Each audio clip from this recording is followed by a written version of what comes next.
We're back in the saddle again. Dave and Bill, Gridiron 360, going through 2020 NFL Draft prospects in the SEC. We are in the linebacker position and just rattled off really the top four by most counts, whether it be inside, outside.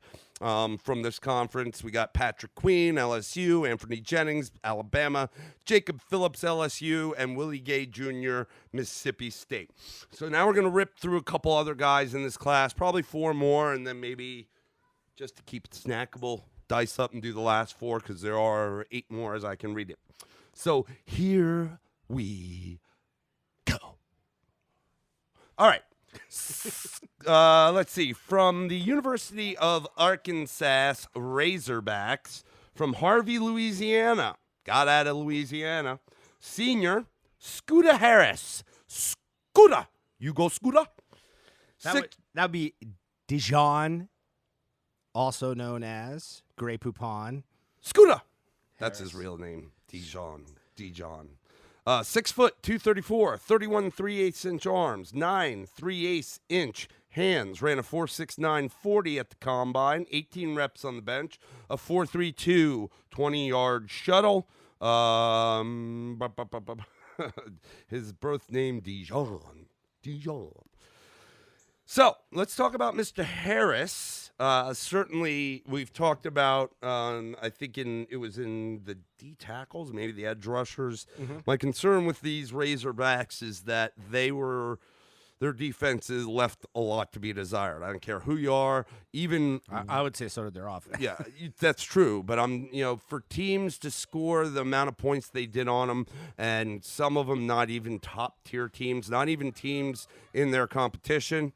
So, again, a little concerned with the fact that the defense at Arkansas, like I said, a little left to be desired there. Now, here's what I will tell you. First of all, like I said, the kid's from Louisiana.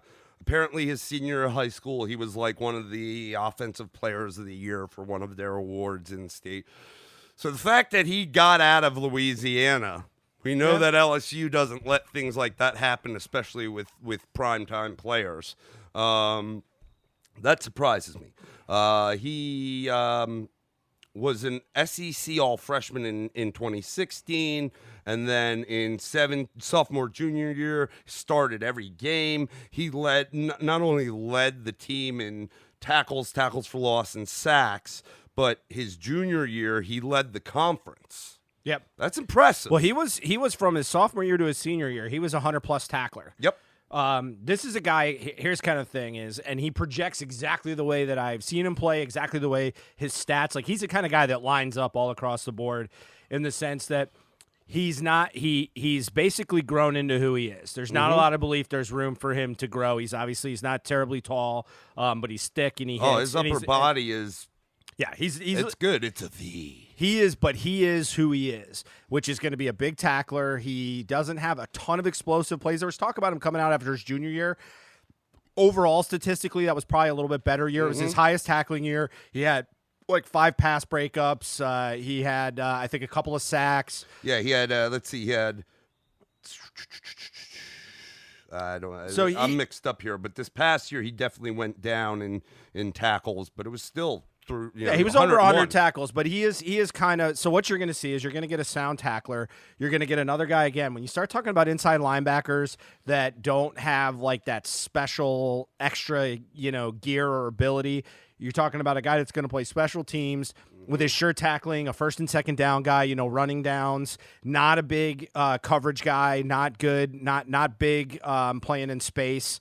So, this is kind of who this guy is. But, again, at the same time, I go back to that idea that a sure tackler in the NFL can find a home, certainly for 5, 6, 7 years if you can continue to develop on special teams. Yeah. And if you get your shot and you really develop and learn systems, he's the kind of guy that maybe can do a little bit more than his projection if given a chance. Sure. All right, let's move on to the next dude. All right. Going back to the Louisiana State University Tigers from Marrero, Louisiana, senior Michael Divinity at 6'2", 242, 33 5/8 inch arms, 9.5 inch hands. Ran a 4.85 40 at the combine. Only threw 14 reps up on the bench. Combine was not his friend. No, it was not his friend at all. And, unfortunately, due to the current circumstance, it's hard for him to improve it with a pro day, at least not one with people watching. So I know there's a lot of question of how accurate some of the stuff is from, people that probably like him doing the testing. But, again, LSU's defense got considerably better as the season went on. Now, my concern for Divinity is turn on the tape of the Ole Miss game. Mm-hmm. If you watch that game, Divinity, I found a lot of times just chasing. Angles weren't good. Didn't have a great eye to see, his eyes weren't great. Or maybe he he wasn't confident enough with what he was seeing. And as a result, then again, he was slow to see. I can't remember Buddy's name at Ole Miss, the quarterback that ran all over him when he broke contain and went right up the middle and would just be zigzagging right through him. And that, I saw him have a little trouble. Not Carroll. It was Corral, Matt Corral. Well, Matt Corral played that game, but it was it was the other guy that came in. It was the other guy. I remember the game. Guy they ran all. He didn't throw like he threw like 5 times, but he ran all over the place. So, but I again, this is a guy that I think. What did I say? He's a senior, right? Yep. I think if you remember back to his junior year, he was. His name was called a lot more his junior year, I feel like. Well, he was much more productive in 18 than he was this past year. But again, there was a lot of players on that team. Yeah, he only played in 6 games this year. He missed 9 games between an ankle injury and also violation of team rules. Yep. I don't remember what that was, but he was out for that. Yeah, was he in? He was reinstated for the title game. Yes. Okay. So he missed a good chunk of the season. Oh, did he play the Ole Miss game? I think he did, man. I feel like he did. I'll have to look. Maybe I'm incorrect in saying that. I just feel like he was one of the names that I saw chasing a lot in that game. Yeah, I mean, this is a guy that's I don't know. He's kind of more of a rush prospect, but he's light for a rush end. In a 3.4 at 242. And. Again, I don't want to go overboard with the 40 times, but the 485 and the 14 bench press, it tells me less about his physical strength and speed. It tells me more about preparation, and that kind of concerns me. The combine, is a dog and pony show, and you got to be prepared for it. And you see it every year, guys that blow it up and guys that, kind of come in and are not where they need to be. I don't think he's that bad. He doesn't look functionally that weak.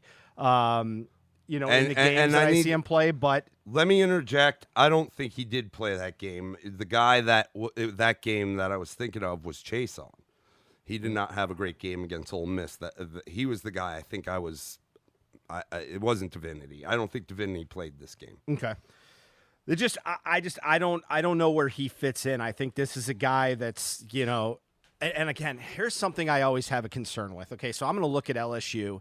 And particularly on the pass rush side of things, you got to remember, this is a team that was up by multiple scores early in most games. And what that does for you defensively is certainly by the second half, you're able to pin your ears back, if not earlier, and really kind of get after the quarterback.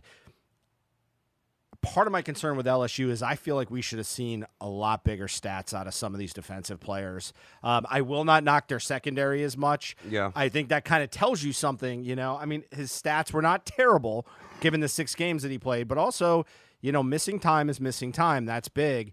Had a much better junior year, obviously, because he played more games. Yeah. But I just, this is a team, like I look at offensively. I mean, think about this. The record at LSU, and I'm trying to remember who had it. Who was it? Dwayne Bowe that was there before? Dwayne Bowe played there. Yeah. I think it was Dwayne Bowe who had the record. It wasn't. What record? Of most touchdowns in a career at 13. Or no, excuse me, in a season at 13. Just to give you some perspective at LSU. I think it was Jefferson set the record. I think he had 18 or 19. It was 18 before the Clemson game. He scored, I think, in that game. No, he did not score. No. Justin Jefferson didn't score. Okay, so he had 18. They had 3 guys break that record. Now, why is that important defensively? Again, I go back to think about how prolific that offense was, and just the opportunity to play defense where you really only have to play the passing game more times than not. I just would have liked to see more. This is a guy that's kind of an example of that to me. So, stats almost like the sign on your mirror. Stats look bigger than they actually are. I don't know. I don't know why I'm picking on him for this. I think their whole front 7 should fall victim to this, in a way, because I just think they just had such a great offense. I remember when Florida State used to put together those huge passing offenses against a terrible ACC, our defense would just tee off. Now, I understand some of the younger guys played, but I just would have liked to see more. Nice. Okay, Michael Divinity Jr., and he is listed as an outside. All right, next guy. We're moving over to the University of Tennessee from Nashville, a senior, Daniel Bituli. 6'2", 246, 34 3/8 inch arms, 9 1/4 inch hands. Ran a 4.84 at the combine, 16 on the bench. Well, yes, I don't see the cone there. Tell me a little bit about Mr. Bituli. Well, he's originally from the Congo. Moved to the U.S. when he was younger. Here's kind of the thing I that makes this guy a little bit interesting to me is this is a defense that nothing really stands out to me as awesome on it. But this guy actually put up some decent numbers. I'm a little disappointed in the combine, just like the last guy. I don't like, middle linebackers, inside linebackers. I like to be able to put up some reps. I understand they're not going to put up 30, but I'd like to see them rub on 20 and above. Yeah. Maybe just like a hero between 20 and 25 would be good. This guy just is a little bit old school to me. He's certainly got the build of that, of a middle linebacker at 6'2", 246. That is not light by any stretch of the imagination. Certainly not now. He's got long arms. He's the kind of kid I just kind of look at him, and I've seen him play a little bit. I think he's a little bit old school. He could surprise, I think, as a guy that maybe becomes a starter in the NFL eventually. I think it now as we get down this board, these guys are all going to need some time. But this is the kind of guy that, he put up good statistics as far as tackling numbers in a defense, again, that is – I don't think anybody's writing home about this defense whatsoever. But just to give you an idea on some of the stats here that I liked, he's put up 79 in his last 3 years, was his lowest tackling total. He had 3 sacks. He had a forced fumble, a couple pass defenses. I like this guy in the sense that he just kind of fits that old school model. Which there aren't as many of these guys anymore. There's more. They're looking more for kind of tweeners and athletes that can, do several things. I think this guy's just kind of a thumper that can go down and tackle you, and so may have some interest. I would say this guy's, maybe looking at something around the 5th round, but could surprise. Kind of a guy that could surprise, maybe live up a little further than his draft status. Okay. Who else we got? We're moving, and again, Bituli, inside linebacker, Tennessee. Let's move on to the next guy, a senior from Kearney, Missouri, from the University of Missouri Tigers, Mr. Cale Garrett, also inside, 6'2", 234, 34 1/4 inch arms, 9 1/2 inch hands, ran a 4.92 at the combine, 4.13 20-yard shuttle, don't see a bench. Yeah. Do you know anything about Cale? I'm not very familiar with him. No, interesting. He missed some time this year. His stats went down significantly from previous years because of it. One thing though that was interesting, I'm trying to see the total number of games. I'm guessing it's somewhere in probably the 4 to 5 range. But what is interesting is the kid did get 3 interceptions this year in some of that short time. 5 starts he had, because he tore a pectoral tendon. I don't know that there's much to him beyond that, but that is impressive. I just figured I'd throw that out there. A little shout out to Cale, the vegetable Garrett. Okay. Kale, isn't Kale with a K? This is Kale with a C. It is, but come on, All right. work with me. Moving on, we're going to go ahead and get everybody in here. We're just going to drop some names and some basic, statisticals and so forth, and run through the rest of the linebackers in the SEC that are eligible for this year's draft. We're moving up to our local Athens, Georgia team in the University of Georgia Bulldogs. From Pine Mountain, Georgia, a senior, Tay Crowder, 6'3", 235. This is a guy that he's a tackling machine. It's a guy who I am familiar with, partly because we are right up the road. But, this is a guy that I think could find himself a home, especially on a special teams squad. We've seen a lot of great linebackers come out of the University of Georgia. Their defense was one of the best in the country, and he was a part of that. Yep. Next, T.J. Brunson. He's listed as an outside linebacker. He is a senior out of Columbia, South Carolina, playing for the University of South Carolina Gamecocks at 6'1", 230. Another guy who a tackling machine, quite frankly. 44 solo tackles this past year. Yeah, these guys, what you're probably going to find that's the common thread is limited athleticism, probably have some, be on the lower end of the size chart, but just kind of were productive. Productive in college, but yet the NFL is a different ballgame. That's true. All right, next guy. And again, Brunson listed as outside. The next guy is listed as inside, Mr. David Reese II. Can I ask you a question? The Deuce. Why isn't he junior? I never understand that. Okay. What are you? Are you the third? You're the third. I'm junior. I'm William Frank Manis. My dad was William Frank Manis. Is he the first William Frank Manis? Yeah, so I'm junior. He's senior. I'm junior. Okay. Well, I didn't know if your grandfather He doesn't really was. go by senior. I mean, nowadays maybe, but like I go by junior. I'm junior, not the second. Okay. He's a senior from Farmington, Michigan. 6'1", that is. 239. Detroit area. Florida Gator. David Reese II. Any comments on him other than because he plays for an arch rival?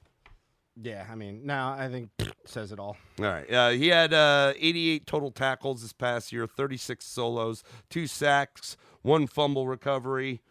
So, again, we're talking about guys that hopefully might get picked up real late, maybe undrafted free agent. Hopefully can make the team as more than just a practice squad guy, maybe special teams, and earn themselves a role. That's the one good thing about the linebackers is they fit the special team size. Correct. Particularly those with a little bit of wheels. Yep. So some of these higher 40 times are not as good for these guys. Yeah. All right, the last guy we're going to hit on, Mr. Leo Lewis. Again, Reese listed as inside from Florida. This guy, Leo Lewis, also listed as inside from Mississippi State. He is a senior out of Brookhaven, Mississippi, at 6'2", 245. This past year, he had 65 total tackles, 23 were solos, a sack, a forced fumble, 2 fumble recoveries, 2 passes batted down. I think that's what PD is, right? Yeah, pass defenses. Pass defenses. Yeah, good. So, again, guy that I don't have his 40 time here, but, hopefully, these guys find a squad, and again, we keep going back to, like Dave said, special teams, because that's a great position for, linebackers to possibly earn a role. Absolutely. All righty then, Mr. Dave. It looks like we go on to, I guess we'll probably secondary. Yeah, we'll probably we'll do safety and cornerback. Different. We'll go cornerbacks. However, we'll do it. We'll do it next on The Gridiron. Woo!